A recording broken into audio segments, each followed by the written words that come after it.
All right, folks. I know my title has already triggered many feminists out there. They probably want to strangle me to death, but this is a very long series. And ladies, please stick around. Listen to what I have to say. I want you to really think about this.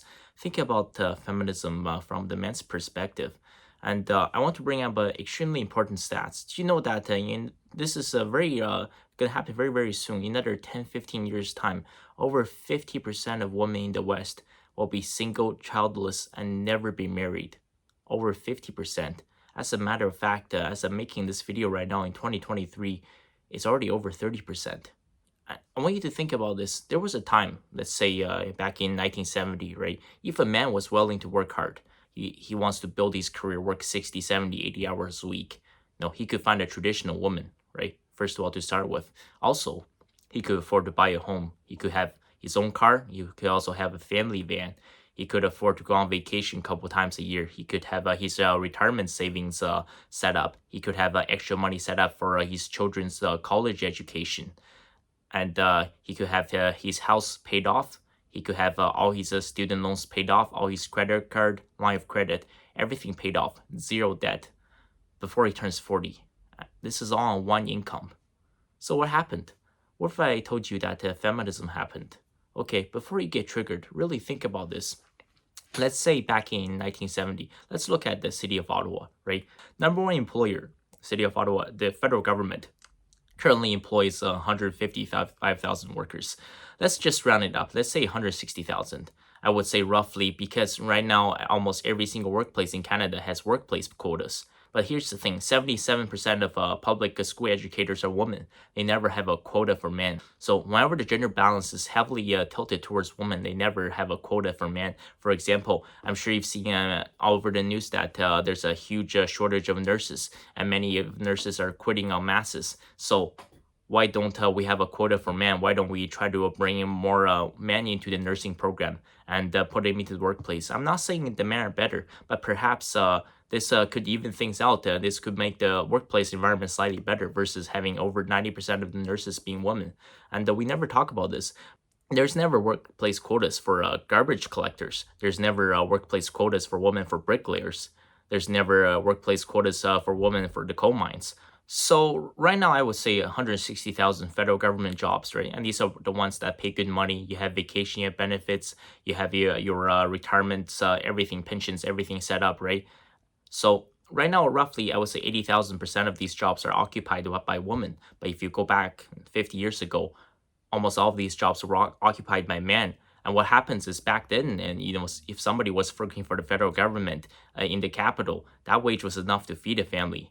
And it doesn't matter. I don't give a shit about what the boomers and Gen X, what they say that the dollar was worth more. Do you know why the dollar was worth more? It's back then, your education, your degree was valuable because back then almost everybody coming out of university was men. So the pool the government has to select from was a much smaller pool the government has to choose people from. So what happens is, let's say I graduated, I went to Ottawa U or Carleton University right here in Ottawa.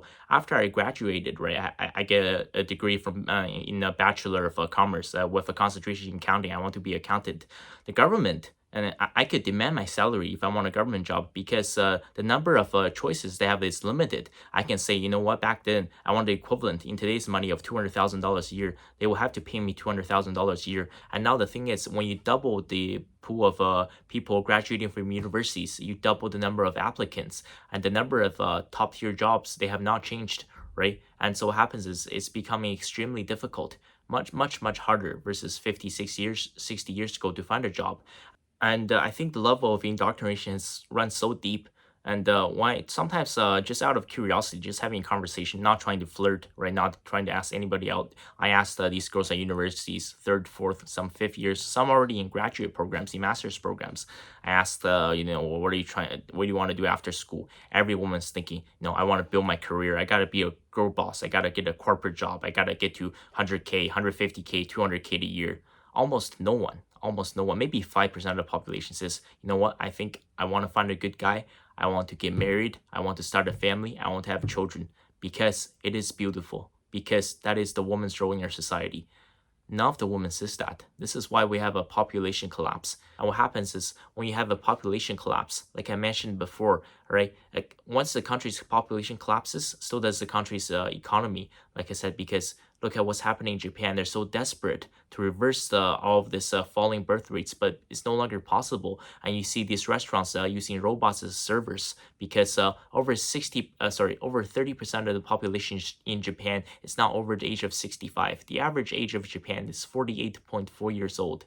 The population collapse is extremely dangerous. As I mentioned, in China's population collapse and this economic collapse, what happens?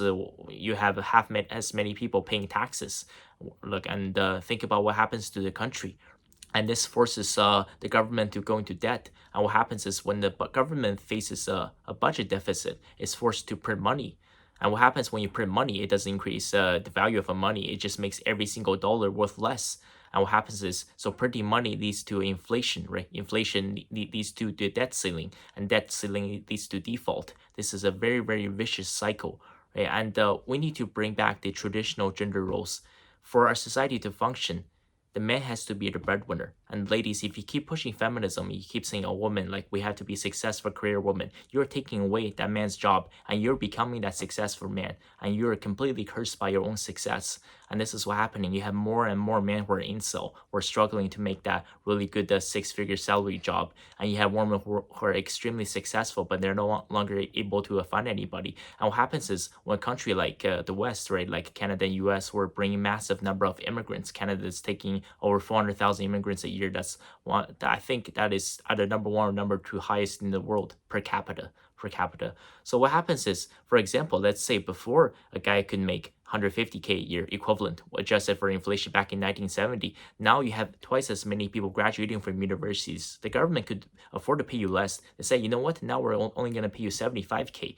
If you don't want to do it, we'll find someone else to do it because we have twice as many applicants. And with the falling birth rates, with Canada welcoming immigrants, someone from China can say, you know what? I'll be accountant for the government. I'll do it for 60K a year. And someone from India comes in and say, you know what?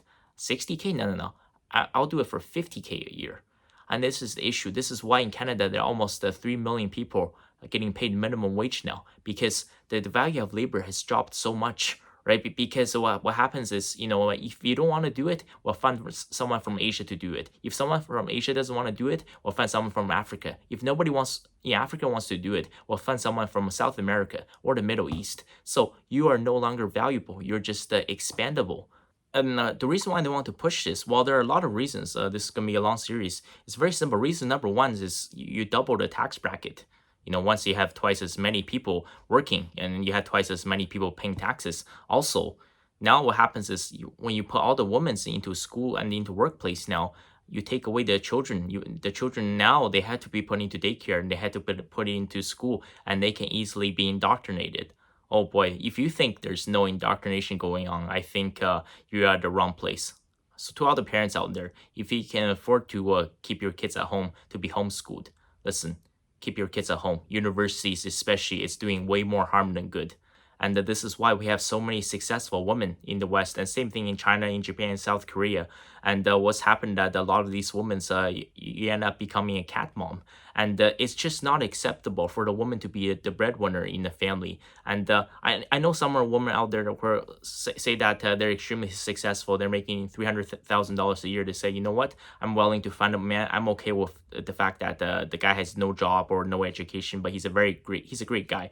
He has a great personality and he can be a great father figure. I want him to raise the kids for me. He's gonna stay at home and be a stay-at-home dad. It's just not acceptable. It doesn't matter that you say, oh, like how much society has changed. I've seen so many relationships and marriage go downhill because of this. It's the exact same thing in China. A guy goes out to with a stroller and he's saying, oh, I'm a stay-at-home dad. Everyone's just, oh my god, you're a freaking joke, dude. You're a stay-at-home dad. You know what that means? You're a cuck. You're a beta. Like you're your wife's bitch. And that happens every single day. And so many relationships fall apart because of this. I want you to really think about this. Who the hell likes to work? If there was a guy out there that that could pay all of your bills and have everything paid for, and all you had to do was just stay at home and don't be a bitch, respect your man and just take care of the kids and cook and clean for the family. And I wonder how many women would say, oh, like I still want to go to work. Ladies, like, do you really like working like that much? Come on, like, let's be honest. Nobody likes working. Nobody likes work, okay? That is just, this is what I'm talking about. You've been told day one to be a career woman, to be a career woman. The thing is, the longer you drag this on, the longer you want to be a career woman. By the time you're 30, your chances of being in a happy relationship or a marriage is down to 50%. And you know what happens? From 30 on, every year that you drag this on, it drops by another 5%. By the time you're 35, well, first of all, by the time you're 35, it's a high risk pregnancy, and your chances of a happy long term relationship or marriage is down to 25%. By the time you're 40, it's pretty much done. You're done. See, the thing is, if you want to have sex, of course, man out there will have sex with you, but no man will ever commit to you. You're putting the sex zone. You ladies, you have control to all the sex, but here's the thing: men have control to a relationship and marriage that is 100% controlled by man. And you really, really have to think about this, because your value, right? Women are born with values. Your value is constantly it's a depreciating asset. If a man gets his shit together in his 40s, he can still find a much younger woman to marry, to have children, to start a family. And by the time you're 40, you realize that this feminism thing is really not working out. This is not the right option. I should be married. I should be having children. It's already too late for you. There's no going back.